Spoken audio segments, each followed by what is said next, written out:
하나님이 인간에게 가장 먼저 주신 선물은 무엇일까요?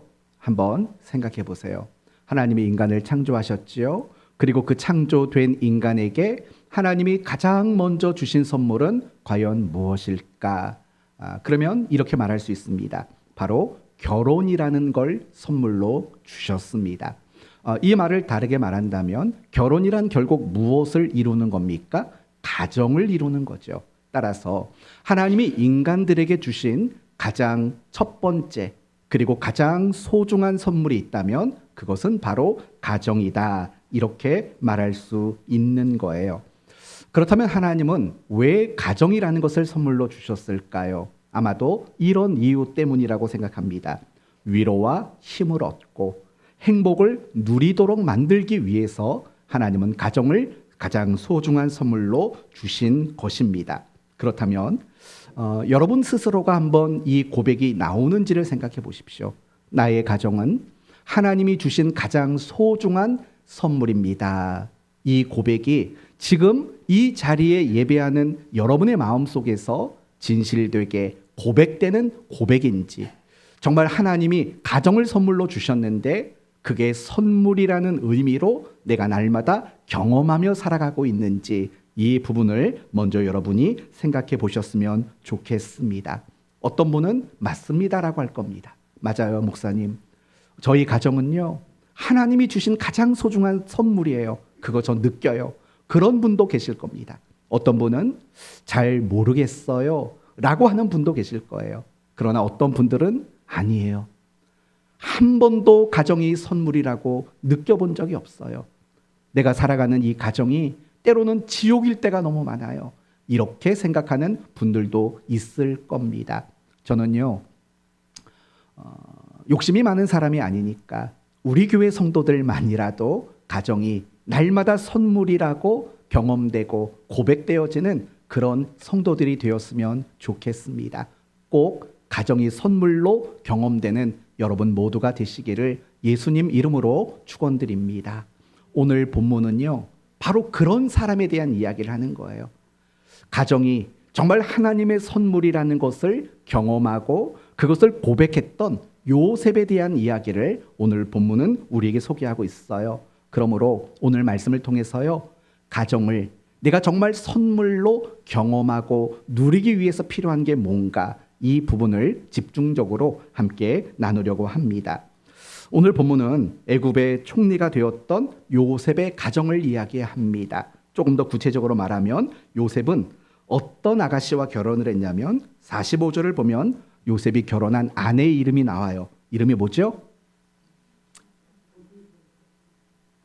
보디베라는 장인어른이고요.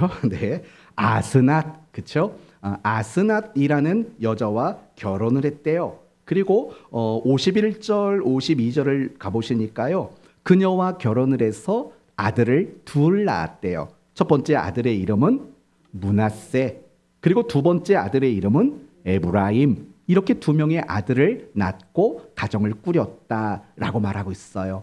그런데 중요한 것은요, 지금 요셉이 경험하고 누린 가정은 가장 소중한 선물이었다라는 점이에요. 그 부분을 제가 여러분에게 크게 두 가지 관점에서 설명을 드리려고 합니다. 먼저 저를 쳐다보시고 대답을 해보세요. 요셉이 결혼을 하고 낳은 첫 번째 장남의 이름이 뭐라고 그랬죠? 므낫세. 네, 이제 막 긴장감이 돌기 시작할 거예요. 네, 므낫세예요. 그런데 이 므낫세라는 이름의 뜻을 우리가 한번 좀 주목해 봤으면 좋겠어요. 51절을 보면 하나님이 내게 내 모든 고난과 내 아버지의 온 집 일을 잊어버리게 하셨다. 그러니까 므낫세라는 이름을 지은 그 목적이 뭐냐면 신앙 고백이라는 거예요. 어떤 신앙 고백이냐면, 하나님이 내가 지금까지 겪었던 모든 아픔, 모든 상처, 내 기억에서 지우고 싶었던 모든 순간들 너무 많았는데 그 모든 것들을 다 지워주셨습니다 라는 이런 신앙의 고백으로 므낫세라는 이름을 지었다라는 거예요. 여러분, 요셉이요, 지금 30여살을 먹은 나이예요. 그런데 그 많이 산 나이도 아님에도 불구하고 요셉은요, 뒤를 뒤돌아보면 정말 지우고 싶었던 인생의 기억들이 너무나도 많았다라는 거예요. 어떤 게 있었을까요? 예를 들면 아버지와 함께 살 때에는요, 형들에게 너무 독한 미움을 받았던 그런 기억들이 있었을 거예요. 그리고 형들이 자기를 붙잡아다가 깊은 구덩이에 던졌던 기억도 날 거예요. 여러분이 그 구덩이 아래 떨어졌다고 생각해 봐요. 그 구덩이 위에서 자기를 바라보면서 비웃고 껄껄거리는 자신의 형들의 얼굴과 그 표정을 한번 생각해 보세요. 얼마나 잊고 싶은 얼굴이겠어요. 형들이 자기를 죽이려고 했어요. 그 기억 또한 얼마나 지우고 싶었겠어요. 형들에 의해서 미디안 상인들에게 노예로 팔렸어요. 손이 묶였는지 아니면 철장에 갇혀서 끌려갔는지는 모르지만 그렇게 끌려가면서 요셉이 얼마나 두려운 마음들이 많이 있었겠냐고요. 애굽 나라에서는 노예로 팔려서 그냥 어느 보디발 장군의 집에 노예로 살았어요. 억울한 누명을 받았어요. 그리고 감옥에 갇혔어요. 그 모든 순간들, 사실은 정말 잊어버리고 싶었던 기억이 아닐 수가 없는 거죠. 그리고 그 감옥 안에서도 자기를 도와주겠다고 그렇게 약속했던 술 관원장 역시 자기를 배신하고 말아요. 여러분, 그런 요셉의 과거를 뒤돌아보면 정말 잊고 싶은 기억들이 얼마나 많은지 우리는 충분히 짐작할 수 있다는 거예요. 그런데 중요한 것은요, 그가 지금은 성공했지 않습니까? 애굽 나라의 총리가 되었어요. 다르게 말한다면 엄청난 강대국이었던 애굽이라는 나라의 2인자가 되었다라는 말이에요. 그 정도면 출세한 거잖아요. 얼마나 많은 부귀영화를 누리고 얼마나 많은 권력을 가지고 있었겠냐고요. 그런데도요, 요셉은 과거의 그 기억들을 잊지를 못했어요.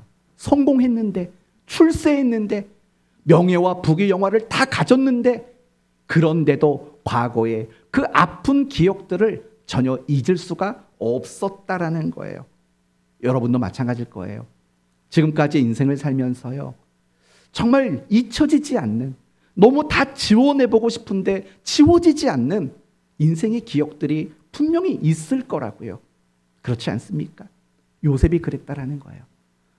막 지워버리고 싶어요. 생각이 안 났으면 좋겠어요. 그러나 잠자리에 누우면 형들의 그 비웃는 얼굴이 떠오르고, 잠자리에 누우면 악몽을 꾸고, 그렇게 지워지지 않는 아픈 기억을 가지고 요셉이 살았다라는 거예요. 그런데 어느 순간이요, 그렇게 아팠던 기억들이 머릿속에서 지워지진 않았겠지만 그것들이 더 이상 자신을 괴롭게 만드는 아픔과 상처가 되지는 않는 순간이 왔다라는 거예요. 그 순간이 언제일까요?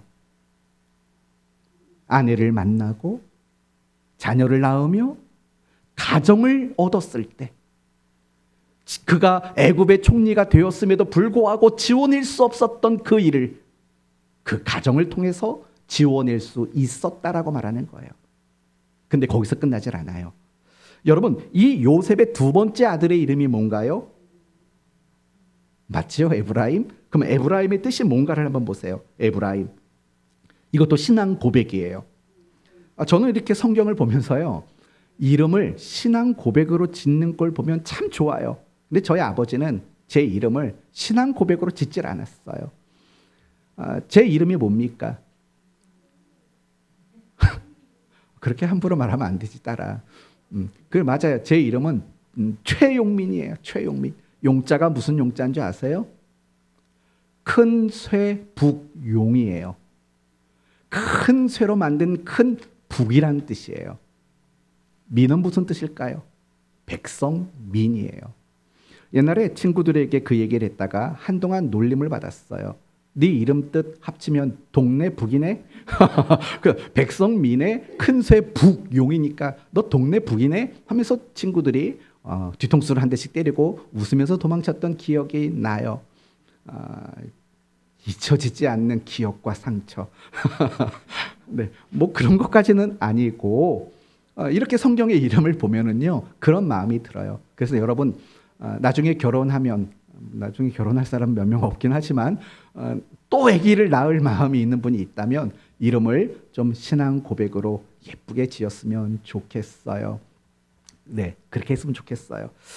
다시 에브라임의 이름의 뜻을 보면은요, 이런 고백으로 나와요. 하나님이 나를 내가 수고한 땅에서 뭐하게 하셨대요? 번성하게 하셨다라고 말을 해요. 번성하게 하셨다. 여러분, 이게 무슨 말인지 아세요? 나는 이제 위로받았고 힘을 얻었고 이제는 행복을 누리는 상태가 되었다라는 거예요. 나를 번성하겠다. 내 안에는 위로와 내 안에는 새 힘이, 그리고 내 안에는 행복이 너무 번성해졌다라는 거예요. 그러면 므낫세라는 이름과 에브라임의 이름을 두고 우리가 종합적으로 생각해 봐요. 먼저 요셉은요, 잊혀지지 않는 지난날의 아픔과 상처와 고통과 괴로움의 기억들이 너무 많았어요. 그러나 가정을 얻음으로 말미암아 그 모든 지난 날들의 아픔과 상처가 지워졌어요. 지워진 것에서 끝나는 게 아니라 위로와 힘과 행복이라는 것들이 다시 새겨졌대요. 그게 바로 므낫세 그리고 에브라임이라는 이름을 통해서 요셉이 고백을 하고 있는 거예요.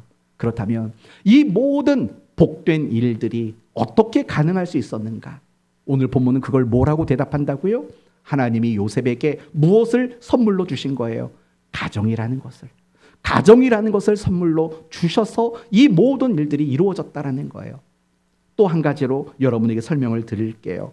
이제 오늘 본문은 41장이잖아요. 41장 54절 말씀을 보시면 이제 반전이 시작돼요. 54절. 요셉의 말과 같이 7해 흉년이 들기 시작하매.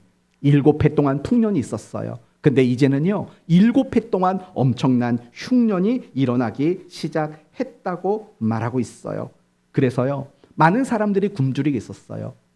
요셉의 아버지 야곱도 마찬가지고 요셉의 형들도 마찬가지로 굶주림에 시달릴 수밖에 없었어요. 그래서 이제 41장으로 넘어가 보면 요셉의 형들이 양식을 구하려고 요셉 앞에 등장하는 장면이 나와요. 한번 볼까요? 42장 24절. 42장 24절을 함께 읽어보면 좋을 것 같아요. 42장 24절 읽어봅시다. 요셉이 그들을 떠나가서 울고 다시 돌아와서 그들과 말하다가 그들 중에서 시므온을 끌어내어 그들의 눈앞에서 결박하고. 지금 요셉이 형들을 딱 만났어요. 그러자마자 뭘 하냐면요, 어디 도망을 갔대요. 어디 숨어서 막 펑펑펑 울고 다시 돌아왔대요. 그러면 이 장면을 생각해 봐요. 지금까지 요셉은 형들에게 어떤 마음이었을까요? 복수하고 싶은 마음이었지 않을까요? 그러나 노예였기 때문에, 죄수였기 때문에 형을 복수할 만한 어떤 힘이 없었어요. 그러나 이제는 경우가 달라졌어요. 요셉이 말 한마디만 하면은요, 형들을 다 그 자리에 죽여버릴 수도 있었어요. 왜요? 애굽의 총리잖아요. 권력자잖아요. 그까지 몇 사람 죽인다고 해서 누가 뭐라고 할 사람이 없어요. 아니면 그 요셉의 형들에게 어떤 죄라는 프레임을 씌워놓고 죄인 만들어 놓고 죽일 수 있는 그런 위치였다고요. 근데 요셉은 안 그랬어요. 그럼 뭘 했어요? 요셉은 울었어요. 그 눈물이 의미하는 바는 뭘까요? 이미 형들에게 복수할 마음이 없다는 거예요. 형들을 용서할까 말까 갈등하거나 고민하지도 않는다는 거예요.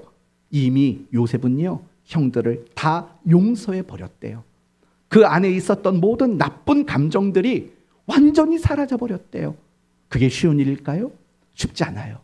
우리도 인생을 살다 보면 누군가에게 아픔과 상처를 받아요. 그 사람을 용서하는 마음, 그 용서라는 마음이 깨끗이 자리 잡을 수 있는 것, 그거 쉽지 않다는 거 알잖아요. 요셉은 근데 그랬어요. 이유가 뭘까요? 그 모든 이유도 역시 그에게 그것을 용서할 수 있을 에너지를 공급할 만한 바로 가정이라는 것을 하나님이 선물로 주셨기 때문이라는 거예요. 하나님은 요셉에게 선물을 주셨어요. 많은 걸 주셨어요. 어떤 사람은요, 국무총리라는 것을 선물로 이야기하는 사람이 있어요. 물론 선물이겠죠. 하지만 이 국무총리와 비교할 수 없을 정도로의 더 크고 소중한 선물이 있었던 거예요. 그게 바로 가정이라는 거예요. 가정. 요셉에게 그 가정이 없었다면 과연 요셉은 그 모든 아픈 기억들을 지울 수 있었을까요? 요셉에게 가정이 없었다면 그 형들을 바라보며 눈물을 흘리는 용서자가 될 수 있었을까요? 그러지 못했을 거라는 거예요. 그 가정이 요셉을 끊임없이 위로했고, 그 가정이 요셉에게 끊임없이 힘을 주었고 요셉에게 그 상처를 덮고 씻을 만한 충분한 행복을 공급시켜 줬다라는 거예요. 이런 의미로 가정은, 특히 요셉에게 가정은 하나님이 주신 가장 소중하고 가장 큰 선물이었다, 이렇게 말할 수 있는 거예요. 성경을 보면은요, 이런 경우들이 얼마나 많은지 몰라요. 창세기 2장을 보면 하나님이 아담을 만들어 놨어요. 그런데 혼자 있는 걸 보고 안타까우셨나 봐요. 그래서 어떻게 했습니까? 갈비뼈를 하나 취해서 여자를 만들어서 아담에게 보여주셨어요. 그때 아담의 반응은 뭐였을까요? 와우, 이거였을까요? 아니죠. 이렇게 고백을 하죠. 이는 내 뼈 중에 뼈요, 내 살 중에 살이라. 와, 하나님 너무 감격스럽습니다. 너무 행복합니다. 라는 고백인 거예요. 여러분, 아담이 이렇게 행복을 고백하는 것 역시도 그의 가정이 만들어짐을 통해서 이루어졌다는 거죠. 또 창세기 24장을 보면 이삭에 대한 이야기가 나와요. 이삭의 어떤 이야기가 나오냐면 이삭의 어머니가 누구죠? 이삭의 어머니 사라죠. 사라. 네, 사라가 죽었어요. 그래서 이삭은요, 너무 오랜 시간 큰 상실감과 슬픔에 잠겨져 있었어요. 그런데요, 이런 구절이 나와요. 24장 67절을 보면 이삭이 그의 어머니를 장례한 후에 위로를 얻었더라요. 왜 위로를 얻었냐면요, 이삭이 결혼을 했어요. 리브가를 만나서 결혼을 하고 가정을 이루었어요. 그랬더니요, 어머니를 잃었던 그 슬픔에서 그가 자유로워질 수 있었다, 이야기를 하고 있는 거예요. 여러분도 마찬가지잖아요. 정말 힘들고 괴로울 때 여러분 가정 안에서 얼마나 위로를 많이 받으셨어요. 다시 일어날 힘이 없을 때 여러분의 가정 안에서 가족들에 의해서 힘내 다독여주고, 그래서 여러분을 다시 일어나도록 만들었던 순간들이 얼마나 많이 있어요. 저도 마찬가지고 여러분 모두도 마찬가지인 거예요.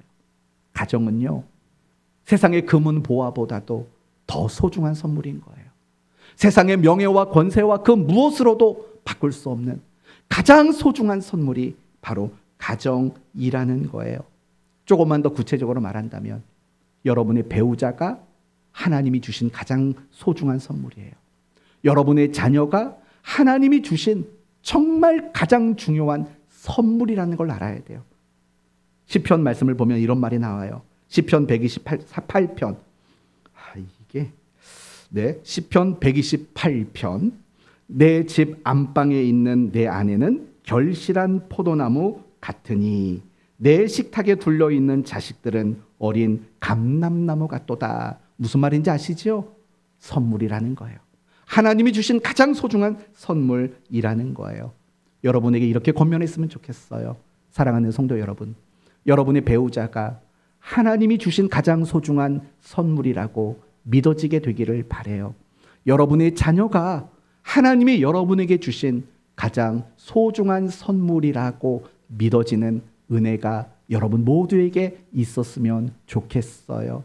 여러분 옆에 부모나 자식이 있으세요?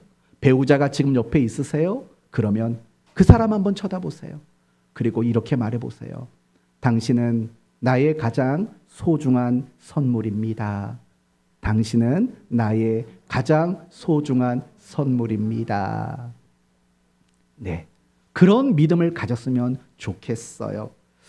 여러분, 우리가 살아가는 현대 사회에서요, 갈수록 심각해지는 범죄가 있어요. 그 범죄가 뭘까요?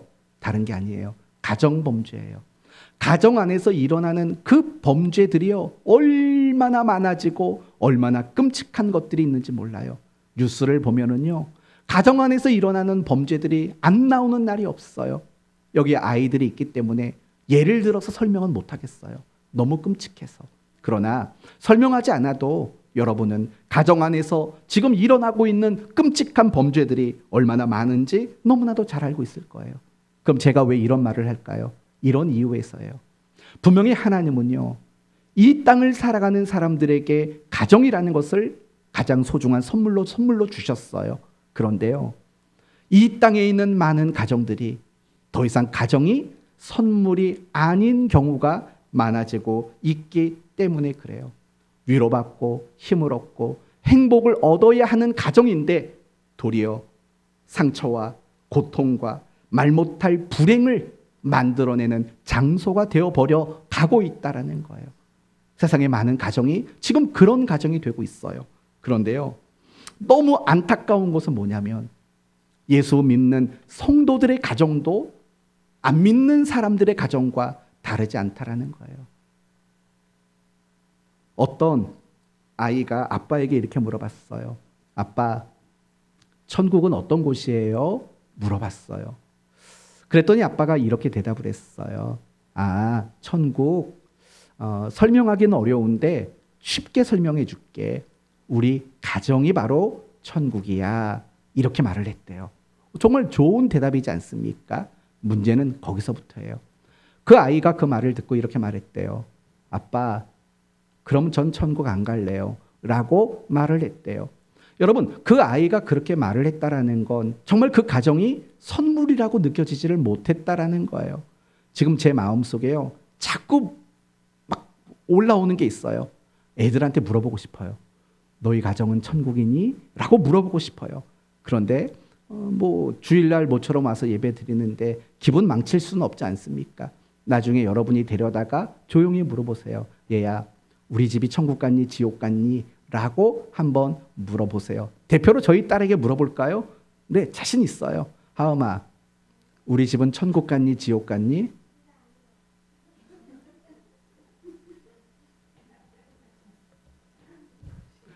요건 누가 편집을 좀 해주면 좋지 않을까? 갑자기 당황스러우시는데요. 네, 한번 잘 생각해봐요. 저는 되게 고마워요. 저희 딸이 저렇게 대답해줘서. 지옥이라고 말할 줄 알았거든요. 네, 얼마나 감사한지 몰라요. 여러분 스스로가 한번 생각해봤으면 좋겠어요. 과연 나의 가정은 정말 위로, 힘, 행복, 기쁨, 치유 이런 것들이 생겨나는 그런 가정인지 아닌지 한번 잘 생각해 보셨으면 좋겠어요. 그러면 이제 진짜 중요한 이야기로 들어갈게요. 분명히 하나님은 가정을 가장 소중한 선물로 주셨어요. 그런데 왜 가정이 선물로서의 역할이나 그 기능을 하지 못하는 이유는 과연 뭘까요? 이미 가정이 선물의 의미로서 파괴됐다면 다시 선물로 회복되는 방법은 과연 뭐가 있을까요?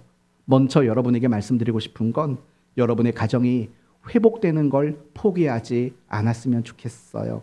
이런 거죠. 많은 사람들이요, 우리 가정은 이런 가정이야 라고 체념하는 분들이 너무 많아요. 체념하는 분. 뭐가 달라지겠어? 어떻게 가정이 다시 천국이 되겠어? 라고 체념하는 분들이 있어요. 체념하지 않았으면 좋겠어요. 또 어떤 분들은 이런 생각을 하는 분들이 있더라고요. 지금보다 더 나빠지지만 않으면 좋겠어 라고 그렇게 지금의 모습에 안주하려는 분도 있어요. 그러나 그러지 말았으면 좋겠어요.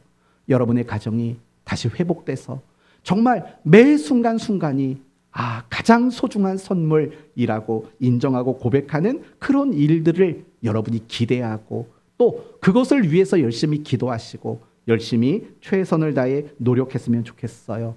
그러면 뭘 노력하면 좋을까요? 이것이 오늘 설교의 본론입니다. 하나님은 우리 모두의 가정을 가장 소중한 선물로 주셨어요. 그러면 그 선물로서 경험되기 위해서 우리가 가장 노력해야 되는 것은 뭘까? 많은 게 있겠지만 단 한 가지만 말씀을 드릴게요. 여러분의 가정이 하나님의 말씀이 중심이 되도록 노력하셔야 돼요. 여러분의 가정이 어떤 순간이든 하나님의 말씀이 기준이 되고 원칙이 되는 그 일을 만들어내셔야 돼요. 하나님의 말씀이 여러분의 가정의 중심이 되지 않으면 우리의 가정은 가장 소중한 선물로서의 역할을 해낼 수가 없어요. 이유는 간단해요. 하나님이 가정을 만드실 때 바로 말씀이라는 설계도 안에 가정을 세우셨기 때문에 그래요. 하나님 말씀이라는 기초 위에 하나님의 말씀이라는 재료를 가지고 하나님의 말씀이라는 건축 방식을 가지고 하나님은 우리의 가정을 만들어 주셨어요. 그렇기 때문에요, 정말 우리의 가정이 가장 소중한 선물로 경험되기 위해서는 이게 없으면 안 되는 거예요. 하나님의 말씀이 기준이 되고 원칙이 되고 하나님의 말씀이 중심이 되어질 때 가난해도 괜찮아요. 여러분의 가족 중에 누군가가 병들어 있어도 괜찮아요. 여러분이 하는 사업이 안 돼도 괜찮아요. 그래도 여러분의 가정이 선물로 고백되어질 거예요. 무엇이 중심이 될 때요? 하나님의 말씀이 여러분의 가정의 중심이 될 때 여러분의 가정은 정말 가장 소중한 선물로 경험되어지는 것으로 분명히 회복이 될 수밖에 없어요. 아담의 가정을 한번 생각해 보시겠어요? 아담의 가정이야말로 가장 행복했던 가정 아닐까요? 왜요? 죄 없는 남편, 죄 없는 아내가 살았어요. 아무것도 부족하지 않은 현실 속에 살았어요. 그런데요, 그 선물이었던 가정이 어느 한순간에 깨져버렸어요. 왜 깨졌는지를 생각해 봐요. 이유는 간단해요. 더 이상 그들에게 말씀이 중심과 기초와 원칙이 되지 않았어요. 하나님의 말씀이라는 울타리를 그들이 벗어났기 때문에 그래요. 하나님은 그들에게 이렇게 말했어요. 선악을 알게 하는 나무의 열매를 먹지 마라. 먹는 날에는 정녕 죽으리라. 하나님은 그렇게 말씀하셨어요. 그런데요, 어느 날 사탄이 와서 하와를 유혹할 때 그거 먹어도 괜찮아, 눈이 밝아져 하나님처럼 될 거야 라고 했을 때 하와가 뭐라고 대답을 했는지 보세요. 동상 중앙에 있는 나무의 열매는 하나님의 말씀에 너희는 먹지도 말고 만지지도 말라, 너희가 죽을까 하노라. 뭐가 좀 달라진 것 같지 않아요? 하나님은 분명히 말했어요. 먹으면 죽으리라, 정녕 죽으리라. 그러나 하와의 입술에서 나온 말은 뭐냐면 죽을까 하노라예요. 죽을까 하노라. 여러분, 이건 뭐죠? 만약이에요. 그럴 수도 있고 안 그럴 수도 있다라는 생각이라는 거예요. 뭐가 무너졌어요? 하나님의 말씀이라는 중심 사상이 무너진 거예요. 하나님의 말씀이라는 엄격한 기준과 원칙이 허물어지기 시작한 거예요. 그 결과는 선물이었던 가정이 더 이상 선물이 아닌 가정으로 변질되고 말았다라는 거예요. 우리는 이걸 잊지 말아야 돼요. 우리의 가정이 혹이라도 선물이라고 고백되어지지 않는 것들이 많다면 그걸 점검하셔야 돼요. 우리 가정은 정말 하나님의 말씀이 중심인가? 하나님의 말씀이 항상 기준인가? 하나님의 말씀이라는 그 울타리 안에 머물러 있는가? 이 부분을 우리는 반드시 점검해야 돼요. 우리 개인의 신앙도 마찬가지예요. 우리의 신앙이 언제 약해질까요? 우리의 신앙은 언제 흔들릴까요? 우리의 신앙은 언제 무너지게 될까요? 내가 하나님의 말씀이 중심이 아니고 기준이 아니고 원칙이 아닌 것이 드러날 때예요. 그럼 언제 그런 게 드러날까요? 평상시에는 몰라요. 언제 드러나냐면 어떤 어려움과 어떤 위기를 만나면 내가 하나님 말씀을 중심하고 있는지 아닌지가 대번에 드러나게 돼 있어요. 예를 들면 마태복음 7장 말씀을 보시면 모래 위에 집을 지은 것과 반석 위에 집을 지은 이야기가 나와요. 둘 다 집은 똑같아요. 단지 다른 거 있다면 뭐만 다를까요? 집을 어디에 지었는가만 달라요. 그렇죠? 평상시에는요, 모래 위에 집을 지은 사람도 문제가 없어요. 반석 위에 집을 지은 사람이나 모래 위에 집을 지은 사람 아무런 차이가 드러나질 않아요. 그런데요, 갑자기 차이가 확연히 드러날 때가 와요. 언제요? 비가 내리고 바람이 불고 그리고 창수가 나니까 모래 위에 집을 지었던 집은 흔들리다가 무너지고 반석 위에 지었던 집은 흔들리지가 않은 결과로 나타나는 거예요. 중요한 것은 뭐냐면요, 기초가 중요하다라는 거예요. 내가 신앙생활을 할 때 무엇이 기초이냐가 평상시에는요 나오지 않아요. 그런데 위기가 생기고 어려움이 찾아오면 그때 드러나는 거예요. 내가 뭘 기초 삼았는가? 모래 위에 모래를 기초 삼았다는 건 뭘까요? 늘 자기 만족인 거예요. 우리가 신앙생활을 할 때 제일 조심해야 될 게 뭔지 아세요? 자기 만족이에요. 자기 만족. 여러분, 믿음이 없어도 신앙생활 열심히 할 수 있다라는 말을 인정하겠어요? 못하겠어요? 잘 생각해봐요. 믿음이 없어요. 근데 신앙생활 열심히 할 수 있을까요? 없을까요? 우리는 못할 거라고 생각해요. 하지만 성경을 보면은요, 전혀 반대의 이야기를 해요. 믿음이 없어도 신앙의 열심을 낼 수 있다고 성경은 말해요. 제가 확인시켜 드릴까요? 간단하게. 구약 성경을 보세요. 이사야서, 미가야서, 호세야서 읽어보세요. 그럼 하나님이 계속 뭐라고 말씀하셨냐면요, 무수한 제물을 드린들이라고 말을 해요. 천천에 만만의 수양과 기름을 바칠지라도 라고 말을 해요. 그 말은 뭐냐면요, 그들이 굉장히 열심을 냈다라는 거예요. 여러분, 신약 성경으로도 설명해 줄게요. 바리새인과 서기관들, 그들에게 뭐라고 예수님이 야단을 치냐면, 너희가 회양과 박하의 11조를 드리며 일회에 이틀씩 금식을 하며 라고 말을 해요. 굉장히 열심히 해요. 여러분, 일주일에 이틀을 금식하는 거 쉬운 거 아니에요. 그렇잖아요. 우리는 한 끼만 못 먹어도 배가 고파가지고 힘들어 하잖아요. 이틀씩 금식했대요. 매주마다 이틀씩. 열심히 있는 거예요? 없는 거예요? 열심히 대단한 거예요. 근데 이상하잖아요. 그렇게 열심히 대단했는데 예수님은 왜 야단을 쳤을까요? 그렇게 많은 재물을 바쳤는데 왜 하나님은 기뻐하지 않았을까요? 그들의 믿음이 온전하지 않았기 때문이에요. 온전하지 않은데 그들이 그렇게 열심을 냈어요. 그걸 가능하게 만든 게 뭔지 아세요? 만족이에요. 자기 만족. 자기 만족. 나는 하나님께 이번 주에 소 2마리 바쳤어. 자기 만족. 막 사람들이 보는 거죠. 야, 저 사람 하나님께 소를 2마리나 바쳤네. 대단해. 라고 들려오는 소리에 대한 만족. 사실 그런 거예요. 바리새인과 서기관들, 막 사람들이 선생님 대단하십니다. 어떻게 금식을 2번이나 하는데 그렇게 깡다구 있게 살아갑니까? 뭐 그런 칭찬의 소리들이 들려와요. 자기 만족이 채워져요. 그럼 열심히 하는 거예요. 그게 기초가 되면은요, 우리는 모래 위에 집을 지은 사람이 되고 말아요. 허물어져요. 아무 문제 없으면은요, 신앙생활 열심히 잘해요. 그러나 어려움이 불어오면 그때 넘어지는 거예요. 그러나 반석 위에 집을 지은 사람은 무너지질 않아요. 왜요? 기초가 잘 돼 있으니까. 그러면 반석이라는 신앙의 기초는 도대체 뭘까? 이런 거겠죠. 하나님을 사랑하는 마음, 하나님께 대한 감사와 보답의 마음, 그리고 무엇보다 하나님의 말씀.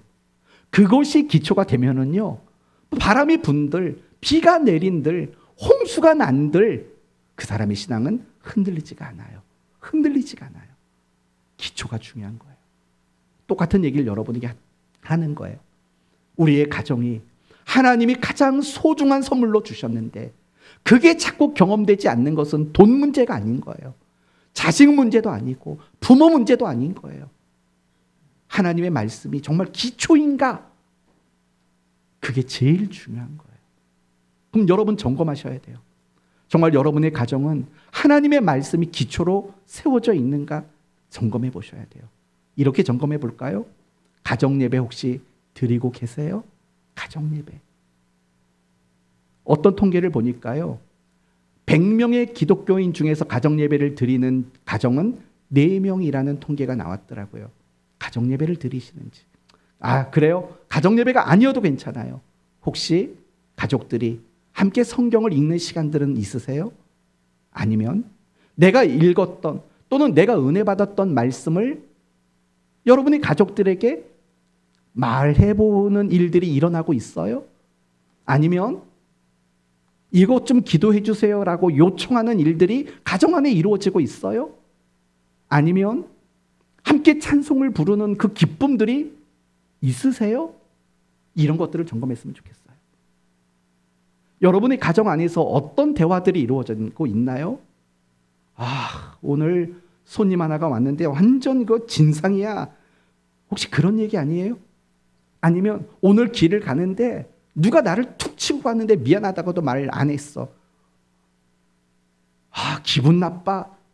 혹시 여러분의 가정 안에서 이루어지는 모든 대화들이 말씀이라는 울타리 밖에 있는 것들로만 이야기되는 건 아닐까요?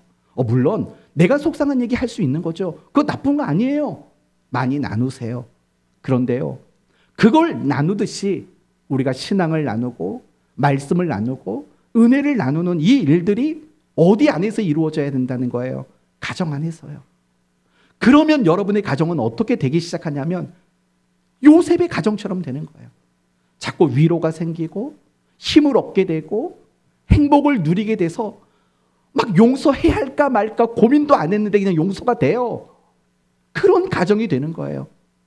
하나님의 말씀이 중심이 되고 하나님의 말씀이 기초와 원칙이 되고 하나님의 말씀이라는 울타리 안에 머물러 있으면 이런 가정이 될 수 있다는 거예요. 이런 노력 없이는 우리는 맨날 가정이 전쟁터가 되고 우리의 가정이 맨날 싸움만 일어나고 불행을 조장하는 그런 안타까운 자리가 될 수밖에 없는 거예요. 저는 여러분에게 다시 한번 권면합니다. 여러분의 가정이 정말 하나님의 말씀이 중심되는 가정이 됐으면 좋겠어요. 예를 들면 아내를 사랑하라 라는 그 말씀에 순종하는 남편과 산다면 얼마나 행복하겠어요. 남편에게 복종하라 이 말씀에 순종하는 아내와 산다면 얼마나 행복하겠어요. 내 부모를 공경하라 그 말씀에 순종하는 자녀와 산다면 얼마나 행복하겠어요. 자녀를 노엽게 하지 말고 주의 훈계로 양육해라 의 말씀에 순종하는 부모와 산다면 그 자식은 얼마나 행복하겠냐고요. 하나님의 말씀을 붙잡고 그 하나님의 말씀대로 살려고 몸부림치는 그 가족들과 함께 산다면 얼마나 행복하겠냐고요. 그런데 우리는 자꾸 그 행복을 어디에서 찾냐면 물질에서 찾으려고 그래요. 돈을 많이 벌면 행복해지겠지? 좋은 거 사 입고 좋은 집에 살면 행복하겠지라고 생각을 해요. 안 그래요. 그건 우리의 가정을 선물로 만드는데 하나도 도움을 주지를 않아요. 오직 한 가지 방법 말고는 없어요. 하나님의 말씀이 중심이 되는 거. 그런 가정이 되는 거 말고는 다른 방법이 이루어질 수 없다는 걸 잊지 마셔야 돼요. 저는 여러분의 가정이 정말 요셉이 고백한 그 가정이 되었으면 좋겠어요. 그래서요, 세상에서 살면서 지치고 괴로웠던 그 모든 마음들이 가정 안에서 위로받고 힘을 얻고 다시 한번 해보지 이런 용기를 얻을 수 있는 행복을 경험하는 그런 가정이 됐으면 좋겠어요. 그럴 때 어떤 일이 일어난 줄 아세요? 요셉이 가정이 가장 소중한 선물이라고 경험되어졌을 때 굶주린 자들을 돌보고 그 굶주린 자들을 도와줄 수 있는 그런 일들을 감당하게 된 거예요. 왜 우리는 이웃에게 관심을 갖지 못할까요? 누군가가 아파하고 괴로워하는 그 일에 왜 우리는 마음을 열고 다가가지 못할까요? 우리의 가정이 아직 가장 소중한 선물로 경험되지 않아서 그래요. 그래서 우리는요, 서로를 더 잘 섬기지 못하고 하나님을 더 잘 섬기지 못하고 교회를 더 잘 섬기지 못하는 그런 부족한 모습일 수밖에 없는 거예요. 저는 여러분의 가정이 선물로 고백되는 가정이 됐으면 좋겠어요. 그게 우리 사랑하는 교회를 좋은 교회로 만드는 유일한 방법이에요. 좋은 교회란 건물이 좋은 교회가 좋은 교회는 아니죠. 성도가 많은 교회가 좋은 교회는 아니죠. 여러 가지 시스템을 잘 갖추어져 있는 교회가 좋은 교회는 아니죠. 좋은 교회란 가정이 선물이라고 고백되어지는 성도가 많은 곳이 좋은 교회겠죠. 예루살렘 교회가 그렇게 부흥하고 귀한 역할을 감당할 수 있었던 이유는 뭘까요? 가정이 선물이라고 고백되는 가정들이 많았어요. 어떻게 이방 땅에 교회들이 세워질 수 있었을까요? 그 이유는 가정이 선물이라고 고백되는 사람들이 그 자리에 있었기 때문에 이방 여러 지역에 교회가 세워지게 되는 놀라운 역사가 일어나게 되는 거예요. 저는 우리 교회가 이런 의미로 좋은 교회가 됐으면 좋겠어요. 여러분의 가정이 선물로 고백되어지는 것, 그것만으로도 우리 교회는 충분히 좋은 교회가 되는 거예요. 부탁드릴게요. 우리 교회를 좋은 교회로 만들어주세요. 여러분이 교회 나와서 뭔가 일을 더 많이 하는 거, 그걸 말하는 게 아니라 여러분의 가정을 선물로 고백되어지도록 만드는 그 일에 더 많이 노력해 주세요. 그러면 우리 교회는요, 자연스럽게 좋은 교회가 되어질 수밖에 없어요. 많이 고민하세요. 우리 가정이 어떻게 하나님을 더 잘 섬길까? 우리 가정이 어떻게 교회를 더 잘 섬길까? 우리 가정이 어떻게 이웃을 더 잘 섬길까? 많은 고민이 생겨났으면 좋겠어요. 말씀을 마칠게요. 가정은 뭐라고요? 가장 소중한, 제가요, 가정은요, 가정이 뭐예요? 물어보면 제목을 읽어주세요. 그럼 되겠죠? 하겠습니다. 가정이 뭔가요? 그렇게 고백되는 여러분 되시기를 예수님 이름으로 축원드립니다. 아멘.